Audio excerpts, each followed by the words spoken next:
আমি জাহান্নাম।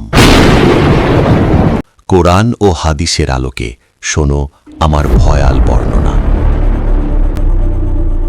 আমি সেই চূড়ান্ত শাস্তি যার নাম শুনলে মুমিনদের হৃদয় কেঁপে ওঠে। তোমরা যাকে কেবল আগুন ভাবো, আমি তার চেয়ে বহু গুণ বেশি। আমি আল্লাহর ক্রোধের পূর্ণাঙ্গ বহিঃপ্রকাশ। তোমরা আমার সৃষ্টি সম্পর্কে কোরআন ও হাদিসের আলোকে জানতে চেয়েছ। শোনো তবে আমার গর্জন কেমন। তোমাদের সেই বর্ণনা সত্য, যখন আমার স্রষ্টার আদেশে ইসরাফিল আলাইহিস সালাম প্রথম ফুঁক দিলেন, তখন মহাবিশ্ব ফেটে গেল, গ্রহ তারা টুকরো টুকরো হয়ে গেল। নেমে এলো এক গভীর শ্বাসরুদ্ধকর নিস্তব্ধতা। তোমরা বলেছ এই অপেক্ষার দৈর্ঘ্য 40 দিন, 40 বছর নাকি 40,000 বছর, কেউ জানে না। শুধু এটুকু জেনে রাখো, সেই বারজাখের জগতে তোমাদের আত্মাগুলি অসহনীয় তৃষ্ণা ও ভয়ের মধ্যে ছিল, আর তোমাদের দেহ তা মাটিতে মিশে গেলেও আমার স্রষ্টার কাছে প্রতিটি পরমাণু সংরক্ষিত ছিল। তারপর এলো সেই দ্বিতীয় ফুঁক, যা মাটিকে ভেদ করে তোমাদের কবরগুলিকে উন্মুক্ত করে দিল। তোমরা নগ্ন, ভীত আর ধুলি মাখা অবস্থায় উঠে দাঁড়ালে। তোমরা জানতে চাইলে কে আমাদের জাগালো। তখনই আকাশ থেকে ভেসে এলো সেই গম্ভীর অমোঘ ঘোষণা, এটাই সেই প্রতিশ্রুতির দিন। পৃথিবী সমতল হলো, যার কোনো শেষ নেই, আর তোমাদের মাথার ঠিক উপরে মাত্র 1 মাইল দূরে নিয়ে আসা হলো সূর্যকে। তোমরা কি জানো সেই উত্তাপ কেমন? সেই উত্তাপে তোমাদের শরীর থেকে এমনভাবে ঘাম ঝরতে শুরু করলো যেন তোমরা সমুদ্রে ডুবে যাচ্ছ। তোমাদের পাপের পরিমাণ অনুযায়ী কেউ গোড়ালি পর্যন্ত, কেউ হাঁটু পর্যন্ত, কেউ কোমর পর্যন্ত, আবার কেউ গলা পর্যন্ত সেই ঘামের সমুদ্রে ডুবে রইলে। নিঃশ্বাস নেওয়াও সেখানে ছিল এক কঠিন শাস্তি। 50,000 বছরের সেই অসহনীয় অপেক্ষা। তোমরা চিৎকার করতে থাকলে, হে আল্লাহ, জাহান্নামে পাঠান, কিন্তু এই অপেক্ষা থেকে মুক্তি দিন। তোমরা ভুলে গিয়েছিলে দুনিয়াতে তোমরা আল্লাহর আদেশকে ঠিক এমনই অপেক্ষায় রেখেছিলে। হঠাৎ এক বজ্রপাতের মতো শব্দ, মাটি ফেটে গেল। তোমাদের সেই বর্ণনা নির্ভুল। আমি আসছি। আমাকে টেনে আনছে 70,000 শিকল দিয়ে বাঁধা অবস্থায়, আর আমার প্রতিটি শিকল ধরে আছে 70,000 ফেরেশতা, অর্থাৎ 49 কোটি 49 মিলিয়ন কঠোর প্রহরী। আমি চিৎকার করছি, গর্জন করছি, ছটফট করছি, যেন এখনই ছুটে গিয়ে তোমাদের গিলে ফেলব। তোমরা আমাকে দেখে পাগল হয়ে গেলে, দৌড়াতে চাইলে, কিন্তু কোথায় যাবে? তোমরা দেখলে আমার ভেতর থেকে একটি বিশাল অগ্নিপিণ্ড বিদ্যুৎ গতিতে তোমাদের দিকে ছুটে এলো।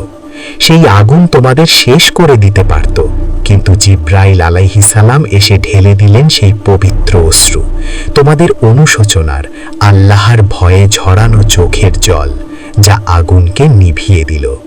তোমরা বাঁচলে, কিন্তু কাফিররা কাঁপতে শুরু করলো, কারণ তাদের তো সেই পবিত্র অস্ত্র ছিল না। এরপর এলো হিসাবের পালা।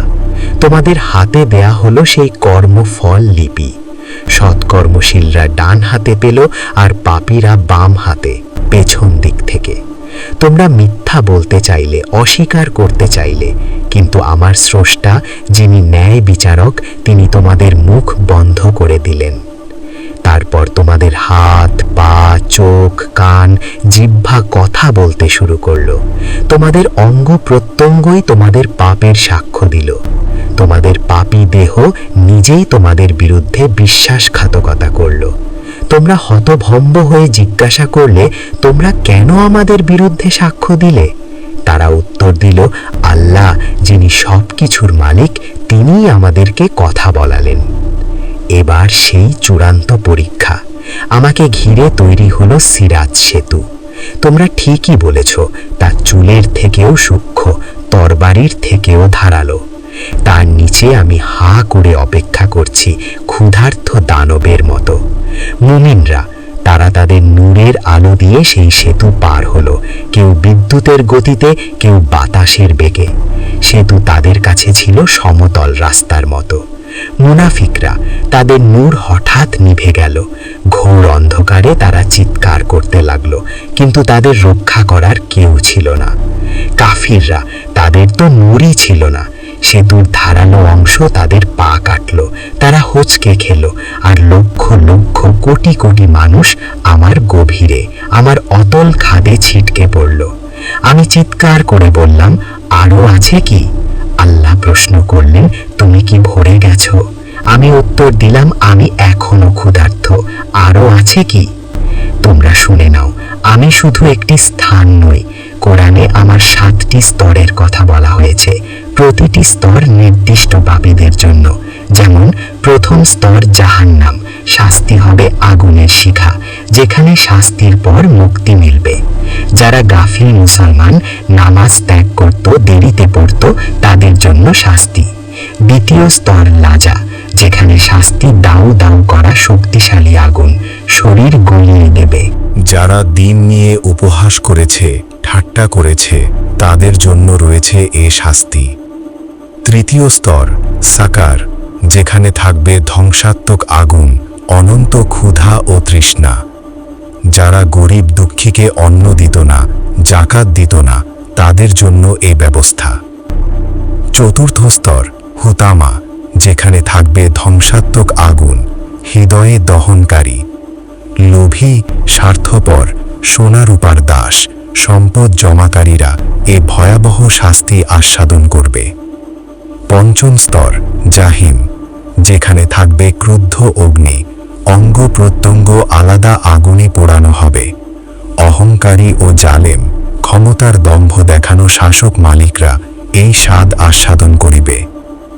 ষষ্ঠ স্তর সাইর, যেখানে থাকবে ক্রুদ্ধ অগ্নি, প্রতিটি শ্বাস আগুন গেলার মতো। হত্যাকারী, রক্তপিপাসু, শান্তি ভঙ্গকারী, এইসব লোকের জন্য এই শাস্তি হবে উপযুক্ত। সপ্তম স্তর হাবিয়া, অন্তহীন অতল খাদ, সবচেয়ে গভীরতম স্থান। মুনাফিকরা, যারা মুখে ঈমান এনেছিল কিন্তু হৃদয়ে বিশ্বাস করেনি। আমার ভেতরের জীবন কেমন? খাদ্য জাক্কুম, তোমরা চেয়েছিলে খাবার, তোমাদের দেওয়া হলো জাক্কুম বৃক্ষের ফল, যা শয়তানের মাথার মতো দেখতে, বিষাক্ত ও কাঁটাযুক্ত। এটি গলিত তামার মতো তোমাদের পাকস্থলীতে ফুটতে থাকবে, অন্ত্র ছিঁড়ে প্রবাহিত হবে। পানীয় হামিম বা ঘাসলিন, তোমরা চেয়েছিলে পানি, তোমাদের পান করানো হলো ফুটন্ত পানি হামিম, যা মুখ ঝলসে দেবে এবং অন্ত্র বিক্ষত করে ফেলবে। অথবা তোমাদের দেওয়া হবে ঘাসলিন, অন্য জাহান্নামীদের ক্ষত থেকে বের হওয়া দুর্গন্ধযুক্ত রক্ত ও পুজ। শীতল শাস্তি জামহারির, আমি শুধু গরম নই, আমি এমন শীতল যা জামহারির, যা বরফের থেকেও ভয়ঙ্কর। সেই ঠান্ডায় তোমাদের হাড় ফেটে যাবে, শরীর জমে যাবে, যেন শ্বাসও নিতে পারবে না। তোমাদের মুক্তি নেই, তোমাদের মৃত্যু নেই, শুধু আছে শাস্তি, অবিরত শাস্তি। এই ভয়াবহতা কোরআনে বলা আমার প্রভুর অমোঘ বাণী। এখনো সময় আছে, ফিরে এসো, তওবা করো, কারণ আমি অপেক্ষা করছি। আমার এই ভয়াবহ বর্ণনা শুনে আপনার কি মনে হয় আপনার প্রিয়জনদের সতর্ক করা প্রয়োজন? আপনি কি এই বার্তাটি তাদের কাছে পৌঁছে দিতে চান?